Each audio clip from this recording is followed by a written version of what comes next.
Bonsoir et bienvenue de l'autre côté de l'écran. Aujourd'hui dans 1D6, nous allons nous éloigner de la formule habituelle de l'émission puisque nous allons aller à la rencontre des auteurs de Bloodlust édition Metal, nouvelle incarnation du jeu culte des années 90. François, je suis rôliste depuis un peu trop d'années, plus de 25 ans, et en fait j'ai joué à Bloodlust à sa sortie, donc au début des années 90, et ça s'est retrouvé être un jeu auquel j'ai vraiment énormément accroché, qui est resté avec moi ensuite, quand je dis resté avec moi dans le sens que vraiment j'avais beaucoup accroché à ce jeu-là, que derrière je me suis retrouvé quand je me suis installé sur Paris, à créer un site web sur ce jeu pour mettre en ligne des aides de jeu, des scénarios. Et c'est ce qui a fait quand les gens de chez John Doe ont eu envie de lancer ce projet, ils avaient connaissance du fait qu'on était très intéressé par ce jeu et qu'on avait une bonne connaissance du jeu. On connaissait les gens de John Doe pour les avoir rencontrés dans diverses conventions où nous on allait en tant que joueur, en tant que fan, ou pour rencontrer des auteurs pour un site qu'on entretenait à l'époque sur l'info du jeu. Et on a rencontré donc le Grumpf, qui est un des membres de l'équipe de John Doe, qui est venu nous voir en disant vous êtes les gars du Monde des Conquêtes, vous connaissez bien Bloodlust, nous on connaît de réputation, on aime bien le jeu, on se demandait si on allait faire une nouvelle version, comment vous la verriez? Et donc comme on était en plein milieu d'une convention, on s'est dit on se retrouve plus tard, convenu d'un rendez-vous et on devait se rencontrer pendant 2 heures. Et en fait, on s'est retrouvé à passer le week-end complet dans un bar, puis chez nous, puis à discuter comme ça autour de papier qu'on noircissait petit à petit. Puis à la fin, les gens de John Doe nous ont dit non, mais on va pas s'embêter à continuer à prendre vos conseils sur comment faire le jeu. On va vous laisser des pages blanches et puis vous allez le faire pour nous. Comme nous, on n'avait jamais écrit de jeu. Premier réflexe, ça a été de faire un gros coup de trouille et puis ensuite de se dire c'est l'occasion. C'est un jeu qui se déroule dans un univers qui est un univers barbare, qui est un univers antique, qui est un univers très intense, très violent et très sensuel. Et ça, par certains aspects, ça rappelle l'univers de Conan ou l'univers de Stormbringer. Et ça donnait des possibilités, en fait, ce jeu à l'époque, dans les années 90, à proposer certaines idées de jeu qui étaient peut-être un peu nouvelles ou qui en tout cas étaient qui permettaient de se lâcher.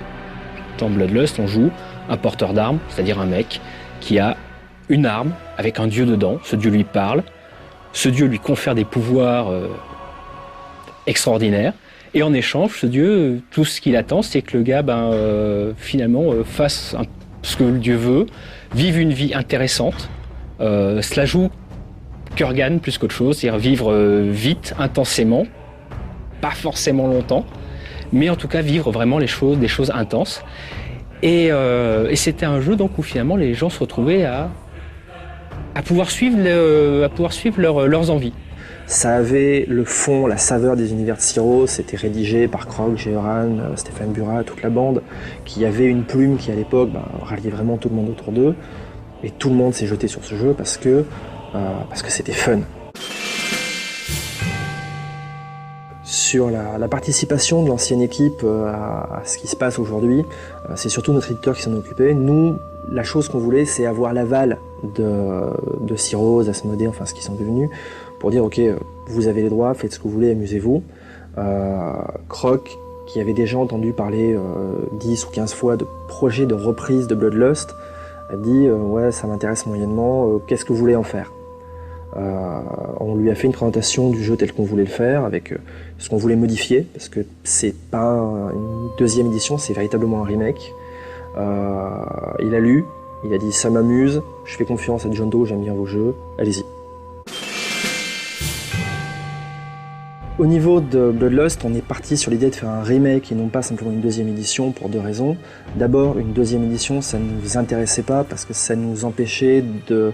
On voulait modifier le jeu pour en faire une version à notre sauce, pour y être totalement à l'aise et pouvoir écrire les textes qu'on avait envie d'écrire. Et ensuite, de toute façon, les gens qui jouaient à Bloodlust il y a 10 ans, il y a 20 ans, qui ont décidé de continuer à y jouer, maintenant ils ont fait leur petit Bloodlust à eux, ils n'ont pas besoin de nous. Notre but, c'était de présenter le jeu à une nouvelle génération de joueurs, le proposer aux quelques joueurs qui n'y ont pas joué à l'époque parce qu'ils ont raté le train, mais surtout de le proposer à des gens qui, tout simplement, n'étaient pas là pour jouer à ça, quoi. Et on a pris donc le parti de faire deux choses. D'abord, on a changé les règles. On avait de la chance, on avait dans l'équipe de création le Grumps, donc le troisième larron, qui adore expérimenter des systèmes tous plus bizarres les uns que les autres, qui nous en a fait un qui a eu 7 ou 8 versions entre la création et maintenant, et qui maintenant fonctionne bien, qui permet de faire des parties rapides, relativement fun. On explique les règles très rapidement, et on arrive à les exploiter sur plusieurs parties, à les apprendre, à les développer. Là où on dit vraiment que c'est un remake, pour pas tromper les gens, c'est qu'on a changé l'univers. Nous, ça fait 20 ans qu'on est dans ce monde-là, qu'on le visite, qu'on y joue, qu'on fait des campagnes qui se croisent, qui se décroisent. Donc on avait des tas d'anecdotes à rajouter, qui ont amplifié le monde, qui l'ont détaillé, qui du coup l'ont rendu différent de toutes les tables qui y ont joué ailleurs qu'à notre table. Donc dire c'est la seconde édition, ça aurait été une erreur par rapport à toutes ces tables-là. Dire c'est un remake, c'est plus honnête. Voilà, j'espère que vous avez apprécié cette interview. N'hésitez pas à nous faire savoir sur le forum de No Life si vous souhaitez revoir ce type d'interview dans un D6 à l'avenir. Et moi je vous dis à dans 2 semaines et d'ici là, jouez bien.